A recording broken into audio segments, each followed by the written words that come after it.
ಗಾಡಿ ಎಲ್ಲೋ 290 old ಮಂಕ್ ಕುಡಿದ್ಬಿಟ್ಟಿರ್ಬೇಕು. Gear liver ಮಾತ್ರ heavy tight ಇದೆ. ಮಹೇಂದ್ರ ಮೋಜೋ ಅಂದ್ರೆ ಮೋಜೋ ಆಪಲ್, ಮಹೇಂದ್ರದಲ್ಲಿ ಕೂಡ ಮೋಜೋ ಅನ್ನೋ ಒಂದು ಗಾಡಿ ಕೂಡ ಬರುತ್ತೆ. ಗೇರ್ ಶಿಫ್ಟ್ ಮಾಡಿದಾಗಲೆಲ್ಲ ಬೆಟ್ ನೋವು ಬರುತ್ತೆ, ಅಷ್ಟೊಂದು ಟೈಟ್ ಇದೆ ಈ ಗಾಡಿಲಿ ಗೇರ್ ಲಿವರ್. ನಿಮ್ಗೆ ಸ್ಟಾಕ್ ಅಲ್ಲೇ ಒಂದು ರೇಡಿಯೇಟರ್ ಗಾಡಿ ಕೂಡ ಸಿಗುತ್ತೆ, ಅದು ಮೆಟಲ್ದು. ನಂಗೆ ಈ ಗಾಡಿ ತುಂಬಾ ಇಷ್ಟ ಆಗಿದೆ. ಏನ್ ಗೊತ್ತಾ, ಇದ್ರಲ್ಲಿ ಇರುವಂತ ಇಂಡಿಕೇಟರ್ಸ್ ಕ್ರೇಜಿ ಆಗಿದೆ, ತುಂಬಾ ಸಣ್ಣದಾಗಿದೆ. ಜನರಿಗೆ ಅಷ್ಟು ವಿಸಿಬಿಲಿಟಿ ಗೊತ್ತಾಗುತ್ತಾ ಇಲ್ವಾ ಅನ್ನೋದು ಗೊತ್ತಿಲ್ಲ. ಬಟ್ ಈ ಗಾಡಿನ ತುಂಬಾ ದೊಡ್ಡದಾಗಿ ಮಾಡ್ಬಿಟ್ಟು ಇಂಡಿಕೇಟರ್ ಒಂದು ಚಿಕ್ಕದಾಗಿ ಮಾಡ್ಬಿಟ್ಟಿದ್ದಾನೆ. ಆಕ್ಚುಲಿ ನಮ್ಗೆ ಡುಯಲ್ ಎಕ್ಸಾಸ್ಟ್ ಸೆಟಪ್ ಸಿಗ್ತಾ ಇರುವಂತದ್ದು. DB ಕಿಲ್ಲರ್ ತೆಗೆದ್ಬಿಟ್ರೆ ಇನ್ನೂ ಕೂಡ ಸೌಂಡ್ ಬರುತ್ತೆ ಕ್ರೇಜಿಯಾಗಿ. ಗಾಡಿ ಓಡಿಸ್ಬೇಕಿದ್ರೆ ಸೌಂಡ್ ಮಾತ್ರ ಕ್ರೇಜಿ ಬರುತ್ತೆ. ಗಾಡಿ ಪವರ್ ಕೂಡ ಕ್ರೇಜಿ ಆಗಿದೆ, ಸೌಂಡ್ ಕೂಡ ಕ್ರೇಜಿ ಆಗಿದೆ.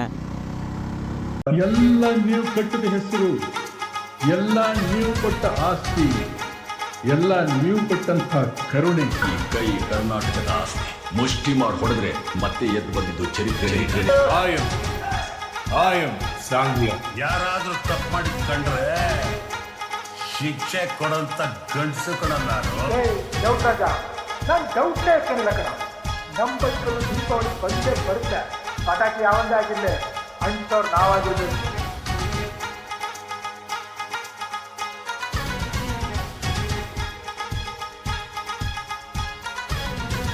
ಹಲೋ ಗಾಯ್ಸ್, ಎಲ್ರಿಗೂ ನಮಸ್ಕಾರ. ಎಲ್ಲರೂ ಹೇಗಿದ್ದೀರಾ? ಐ ಹೋಪ್ ಎಲ್ಲರೂ ಕೂಡ ಚೆನ್ನಾಗಿದ್ದೀರಾ ಅಂತ ಅನ್ಕೊಂಡಿದ್ದೀನಿ. ನಾನು ನಿಮ್ಮ ಪ್ರಶು ಕನ್ನಡಿಗ. ಇವತ್ತು ನಮ್ಮ ಮುಂದೆ ಇದೆ ದಿ SD ರೋಸ್ಟರ್ ಗಾಯ್ಸ್. ಬನ್ನಿ ಈ ಗಾಡಿನ ಕಂಪ್ಲೀಟ್ ಆಗಿ ರಿವ್ಯೂ ಮಾಡೋಣ. ಪ್ಯೂರ್ ವಿಂಟೇಜ್ ಲುಕ್ ನ ಕೊಟ್ಟಿರುವಂತ ಗಾಡಿ ಇದು. ಸೊ ಇನ್ನು ಫ್ರಂಟ್ ಇಂದ ನೋಡೋದಾದ್ರೆ ನಿಮ್ಗೆ ದೊಡ್ಡದಾಗಿ LED ಹೆಡ್ ಲ್ಯಾಂಪ್ ಸಿಗ್ತದೆ, ಪ್ಯೂರ್ ವಿಂಟೇಜ್ ಲುಕ್ ಇರುವಂತದ್ದು. ಅದ್ ಬಿಟ್ರೆ ನಿಮ್ಗೆ LED ಇಂಡಿಕೇಟರ್ ನ ಕೂಡ ಕೊಡ್ತಾ ಇದ್ದಾನೆ, ಯಾಕಂದ್ರೆ ತುಂಬಾ ಫ್ಯೂಚರಿಸ್ಟಿಕ್ ಆಗಿದೆ, ತುಂಬಾ ಸ್ಲೀಕ್ ಆಗಿದೆ. ನಂದೊಂದು ಬೆಟ್ಟಷ್ಟು ದಪ್ಪ ಇದೆ ಅಷ್ಟೇ. ಪ್ಯೂರ್ LED ಸೆಟಪ್ ಸಿಗ್ತಾ ಇರುವಂತದ್ದು ಈ ಗಾಡಿಲಿ. ನಿಮ್ಗೆ ಫ್ರಂಟ್ ಇಂದ ನೋಡೋದಕ್ಕೆ ಲುಕ್ ಈ ತರ ಸಿಗುತ್ತೆ. ಇನ್ನ ರೇರ್ ನೋಡೋದಾದ್ರೆ ನಿಮ್ಗೆ ರೇರ್ ಬಂತು ನಿಮ್ಗೆ LED ಇಂಡಿಕೇಟರ್ ಅದರಲ್ಲೇ ನಿಮ್ಗೆ ಇಂಟಿಗ್ರೇಟೆಡ್ ಟೈಲ್ ಲ್ಯಾಂಪ್ ಸಿಗ್ತಾ ಇರುವಂತದ್ದು. ನೀವು ರೆಡ್ ಕಲರ್ ಲ್ಯಾಂಪ್ ಏನ್ ನೋಡ್ತೀರಾ, ಇದೇ ಇಂಟಿಗ್ರೇಟೆಡ್ ಬ್ರೇಕ್ ಲ್ಯಾಂಪ್ ಅದು. ಅದ್ ಬಿಟ್ರೆ ನಿಮ್ಗೆ ಇಲ್ಲೊಂದು ಟೈರ್ ಹಗ್ಗರ್ ಸಿಗುತ್ತೆ, ಹಗ್ಗರಲ್ಲಿ ನಿಮ್ಗೆ ನಂಬರ್ ಪ್ಲೇಟ್ ಹೋಲ್ಡ್ ಮಾಡಿರುವಂತದ್ದು. ಅಷ್ಟೊಂದು ಚೆನ್ನಾಗಿ ಏನ್ ಕಾಣಿಸ್ತಾ ಇಲ್ಲ, ಬಟ್ ಆದ್ರೂ ಕೂಡ ಗಾಡಿ ನೋಡೋದಕ್ಕೆ ಪ್ಯೂರ್ ವಿಂಟೇಜ್ ಆಗಿರೋದ್ರಿಂದ ಇದನ್ನ ಈ ತರ ಡಿಸೈನ್ ಮಾಡ್ಬಿಟ್ಟಿದ್ದಾರೆ. ಏನೇ ಹೇಳಿ, ಪ್ಯೂರ್ ಡಿಸೈನ್ ಅಂತ ಬಂದಾಗ ಆಂಟಿಕ್ ಲುಕ್ ನ ಯಾವ ತರ ಕ್ಯಾರಿ ಮಾಡಬಹುದು ಆ ತರ ಕ್ಯಾರಿ ಮಾಡಿದ್ದಾರೆ ಈ ಗಾಡಿಲಿ. ನಾ ಫ್ರಂಟ್ ಟೈರ್ ನೋಡೋದಾದ್ರೆ ನಿಮ್ಗೆ 100/90 17 ಇಂಚ್ ವೀಲ್ ಸಿಗ್ತಾ ಇದೆ. Front tubeless tyre.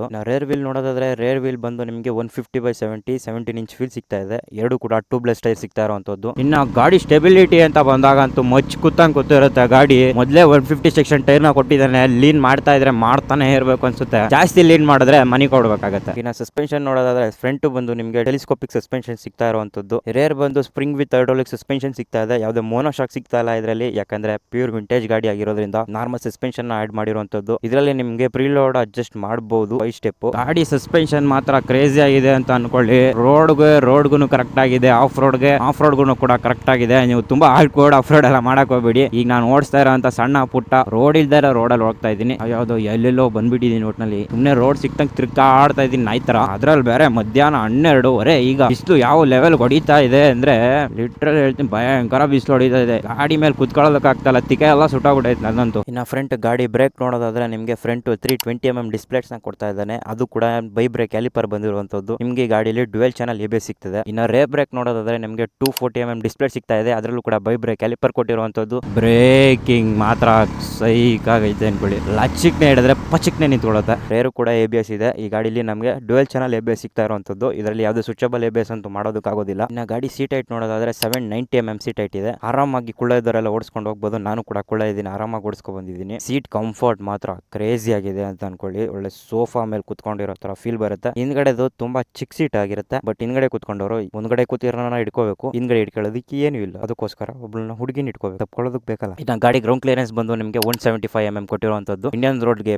ಬೆಜ್ಜಾನ್ ಆಗಿ ಆಯ್ತು, ಆರಾಮಾಗಿ ಓಡಿಸ್ಕೊಂಡು ಓಡಾಡಬಹುದು. ಯಾವ್ದಾರು ಹಳ್ಳ ಪಳ್ಳ ಇರೋ ಗಾಡಿಗೆ ರೋಡ್ಗೆ ಹೋಗ್ಬಿಟ್ರೆ ಬಾಟಮ್ ಔಟ್ ಆಗೋ ಚಾನ್ಸಸ್ ತುಂಬಾ ಇರುತ್ತೆ. ತುಂಬಾ ದೊಡ್ಡ ಅಂಶನ ರಚಿಸಿದಾಗ ಟಚ್ ಆಗೋ ಚಾನ್ಸಸ್ ತುಂಬಾ ಇರುತ್ತೆ, ಯಾಕಂದ್ರೆ ಗಾಡಿ ಲೆಂತ್ ಜಾಸ್ತಿ ಇರೋದ್ರಿಂದ ಸೆಂಟ್ರಲ್ ಟಚ್ ಆಗುತ್ತೆ. ಇನ್ನು ಗಾಡಿ ಇಂಜಿನ್ ಸ್ಪೆಸಿಫಿಕೇಶನ್ ನೋಡೋದಾದ್ರೆ ನಿಮಗೆ 334cc single cylinder liquid with air cooled engine ಸಿಗ್ತಾ ಇರುವಂತದ್ದು. ಅದರಲ್ಲೂ ನಮಗೆ 29 bhp 29 Nm ಆಫ್ ಟಾರ್ಕ್ ಸಿಗ್ತಾ ಇದೆ. 6 ಸ್ಪೀಡ್ ಮ್ಯಾನ್ಯುವಲ್ ಗೇರ್ ಬಾಕ್ಸ್ ಗುರು. ಇದು ಬೇರೆ ಗಾಡಿಗಳಲ್ಲಿ ನಮಗೆ 5 ಸ್ಪೀಡ್ ಸಿಗುತ್ತೆ, ಇದರಲ್ಲಿ ನಮಗೆ 6 ಸ್ಪೀಡ್ ಸಿಗ್ತಾ ಇದೆ. ರಾಯಲ್ ಎನ್ಫೀಲ್ಡ್ ಅಲ್ಲೂ ಕೂಡ 5 ಸ್ಪೀಡ್ ಗೇರ್ ಬಾಕ್ಸ್ ಇರೋದು. ಇದರಲ್ಲಿರುವಂತ ಟಾರ್ಕ್ ಯಾವ ಲೆವೆಲ್ ಫೀಲ್ ಆಗ್ತಾ ಇದೆ. 300cc ಗಾಡಿಲಿ ಟಾರ್ಕ್ ಸಖತ್ ಫೀಲ್ ಆಗುತ್ತೆ. ಪವರ್ ಅಷ್ಟಿಲ್ಲ ಅಂತ ನನಗೆ ಅನ್ಸೋದೇ ಇಲ್ಲ. ಗಾಡಿ ರೇಡಿಯೇಟರ್ ಅವಾಗ ಆನ್ ಆಗುತ್ತಪ್ಪ, ಸುಮ್ನೆ ಆನ್ ಆಗುತ್ತೆ ಒಟ್ಟಿನಲ್ಲಿ. ಇನ್ನು ಗಾಡಿ ಸ್ಪೀಡೋಮೀಟರ್ ಬಗ್ಗೆ ಹೇಳೋದಾದ್ರೆ ಸ್ಪೀಡೋಮೀಟರ್ ಅಷ್ಟು ಚೆನ್ನಾಗಿ ಕಾಣಿಸ್ತಾ ಇದೆ ಅಂತ ಅನ್ನೋದು ನನಗೆ ಗೊತ್ತಿಲ್ಲ ನಿಮಗೆ. ಬಟ್ ಇಲ್ಲಿ ನೋಡೋದ್ರಲ್ಲಿ ಒಂದು ದೊಡ್ಡದಾಗ ಒಂದು RPM ಬಾರ್ ಇದೆ, ಸ್ಪೀಡ್ ಎಷ್ಟು ಹೋಗ್ತಾ ಇದ್ರೆ ಅಂತ ತೋರಿಸುತ್ತೆ, ಮತ್ತೆ ಎಷ್ಟು ಓಡಿದೆ ಅಂತ ತೋರಿಸುತ್ತೆ, ಮತ್ತೆ ಫ್ಯೂಲ್ ಇಂಡಿಕೇಶನ್ ಇದೆ, ಮತ್ತೆ ಗೇರ್ ಇಂಡಿಕೇಶನ್ ಇದೆ, ಮತ್ತೆ ಇಲ್ಲಿ ನಿಮಗೆ ಟೈಮು ಕೂಡ ತೋರಿಸುತ್ತೆ. ಇಲ್ಲಿ ಸ್ವಿಚ್ಗಳು ಏನು ನೋಡ್ತಿರಲ್ಲ, ಇಲ್ಲಿ ಸ್ವಿಚ್ಗಳು ತುಂಬಾ ಪ್ರೀಮಿಯಂ ಆಗಿ ಕೂಡ ಕೊಟ್ಟಿದ್ದಾರೆ. ಮತ್ತೆ ಇದರಲ್ಲಿ ನಿಮಗೆ ರೈಡಿಂಗ್ ಮೂಡ್ಸ್ ನ ಚೇಂಜ್ ಮಾಡ್ಕೋಬಹುದು. ಒಂದು ರೋಡ್ ಮೂಡು, ಇನ್ನೊಂದು ಆಫ್ ರೋಡ್ ಮೂಡು, ಇನ್ನೊಂದು ರೈನ್ ಮೂಡು, ನಿಮಗೆ 3 ರೈಡಿಂಗ್ ಮೂಡ್ ಸಿಗ್ತಾ ಇದೆ. ಇದರಲ್ಲಿರುವಂತ ರೈಡಿಂಗ್ ಮೂಡ್ಸ್ ಅಲ್ಲಿ ಪವರ್ ಡಿಫರೆನ್ಸ್ ಎಲ್ಲ ಏನು ಗೊತ್ತಾಗಲ್ಲ, ಸುಮ್ಮನೆ ಎಲ್ಲರೂ ಕೂಡ ಕೊಟ್ಟಿದ್ದಾರೆ. ನಾನು ಕೂಡ ಒಂದು ಟೆಕ್ನಾಲಜಿಸ್ ನ ಕೊಡಬೇಕು ಅಂದ್ಬಿಟ್ಟು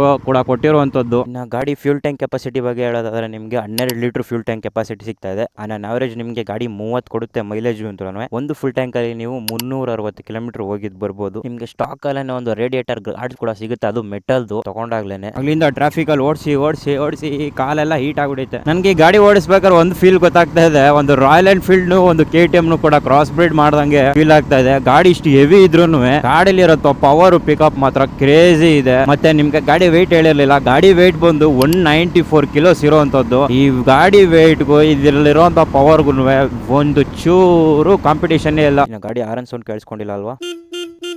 ನಾನು ಹೇಳ್ದೆ ಅಲ್ಲ, ತುಂಬಾ ಲೌಡ್ ಆಗಿನೇ ಕೂಡ ಇದೆ. ಇನ್ನ ಇದರಲ್ಲಿ ಇರುವಂತ ಇಂಜಿನ್ ಬಂದು ಮಹೇಂದ್ರ ಮೋಜೋದಲ್ಲಿ ಯೂಸ್ ಮಾಡಿರುವಂತ ಇಂಜಿನ್ ಇದು. ಮಹೇಂದ್ರ ಮೋಜೋ ಅಂದ್ರೆ ಮೋಜೋ ಆಪ್ ಅಲ್ಲ, ಮಹೇಂದ್ರದಲ್ಲಿ ಕೂಡ ಮೋಜೋ ಅನ್ನೋ ಒಂದು ಗಾಡಿ ಕೂಡ ಬರುತ್ತೆ. ಇನ್ನ ಗಾಡಿ ಸರ್ವಿಸ್ ಕಾಸ್ಟ್ ಅಂತ ಬಂದಾಗ ಅರೌಂಡ್ ನಿಮ್ಗೆ 2 ರಿಂದ 2.5 ಸಾವಿರ ಅಂತೂ ಹಾಗೆ ಆಗುತ್ತೆ. ಯಾಕಂದ್ರೆ at end of the day ನೀವು ತುಂಬಾ ಲಾಂಗ್ ನ ತಗೊಂಡು ಹೋಗ್ತೀರಾ ಅಂದ್ರೆ ಇದಕ್ಕೆ ಸರ್ವಿಸ್ ಕೇಪಬಿಲಿಟಿ ತುಂಬಾ ಕಮ್ಮಿ. ಬಟ್ ಆದ್ರೆ ಇದೊಂದು ಕ್ರೂಸರ್ ಆಗಿರೋದ್ರಿಂದ ತುಂಬಾ ಜನ ತುಂಬಾ ಲಾಂಗಿನೇ ಎತ್ಕೊಂಡು ಹೋಗೋದಕ್ಕೆ ಪ್ರಿಫರ್ ಮಾಡ್ತಾರೆ. ಹೈವೇ ಟೂರಿಂಗ್ಸ್ ಇಂಥವಕ್ಕೆಲ್ಲ ಪ್ರಿಫರ್ ಮಾಡ್ತಾರೆ. ಬಟ್ ಏನೇ ಹೇಳಿ ಟ್ರಾಫಿಕ್ ಅಲ್ಲಿ ಓಡಿಸೋದಕ್ಕಂತೂ ಆಗೋದೇ ಇಲ್ಲ. ಗಾಡಿ ಇಂಜಿನ್ ಆ ಲೆವೆಲ್ ಹೀಟ್ ಆಗಿ ತೊಂದರೆ ಆಗ್ಬಿಡುತ್ತೆ ಕಾಲಂತೂ.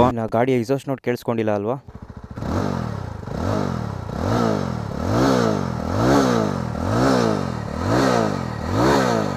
ಎಕ್ಸಾಸ್ಟ್ ನೋಟ್ ಮಾತ್ರ ತುಂಬಾ ಲೌಡ್ ಇದೆ. ಆಕ್ಚುಲಿ ನಮಗೆ ಡುವೆಲ್ ಎಕ್ಸಾಸ್ಟ್ ಸೆಟಪ್ ಸಿಗ್ತಾ ಇರುವಂತದ್ದು. DB ಕಿಲ್ಲರ್ ತೆಗೆದ್ಬಿಟ್ರೆ ಇನ್ನೂ ಕೂಡ ಸೌಂಡ್ ಬರುತ್ತೆ ಕ್ರೇಜಿಯಾಗಿ. ಇನ್ನ ಗಾಡಿ ಆನ್ ರೋಡ್ ಪ್ರೈಸ್ ಅಂತ ಬಂದ್ರೆ ನಿಮ್ಗೆ 2,30,000 ಆಗುತ್ತೆ ಬೇಸ್ ವೇರಿಯಂಟ್ ಬಂದು. ಟಾಪ್ ವೇರಿಯಂಟ್ ಬಂದು ನಿಮ್ಗೆ 2,86,000 ಹೆಚ್ಚು ಕಮ್ಮಿ ಆಗುತ್ತೆ. ಇದರಲ್ಲಿ ಟಾಪ್ ಒಂದು ವೇರಿಯಂಟ್ ಕೂಡ ಇದೆ ಅಂತ ಕೂಡ ಹೇಳ್ತಾರೆ. ನನಗೆ ಟಾಪ್ ಒಂದು ವೇರಿಯಂಟ್ ನಾನು ನೋಡಿಲ್ಲ. ಇದು ಆಕ್ಚುಲಿ ನಾವು ಓಡಿಸ್ತಾ ಇರುವಂತದ್ದು base variant. I hope you guys ಎಲ್ಲರಿಗೂ ಕೂಡ ವಿಡಿಯೋ ಇಷ್ಟ ಆಗಿದೆ ಅಂತ ಅನ್ಕೊಂಡಿದ್ದೀನಿ. ಲೈಕ್ ಮಾಡಿ, ಶೇರ್ ಮಾಡಿ, ಸಬ್ಸ್ಕ್ರೈಬ್ ಮಾಡಿ ಅಂತ ಹೇಳ್ತಾ ride safe and be safe guys and peace. ನಾವು ನಿಮಗೆ ಸಿಗೋಣ ನೆಕ್ಸ್ಟ್ ವಿಡಿಯೋದಲ್ಲಿ. Until then stay tuned. Bro thanks bro ಗಾಡಿ ಕೊಟ್ಟಿದ್ದಕ್ಕೆ.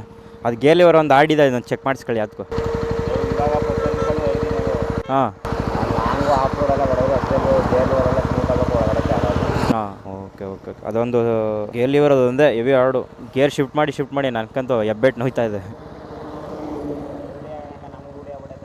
ನಿಮಗೆ ರೂಢಿ ಆಗಿಬಿಡೈತಲ್ಲ, ಓಡಿಸಿದಿರಲ್ಲ ಒಂದು ತಿಂಗಳಿಂದೆಲ್ಲ ಅದಕ್ಕೆ.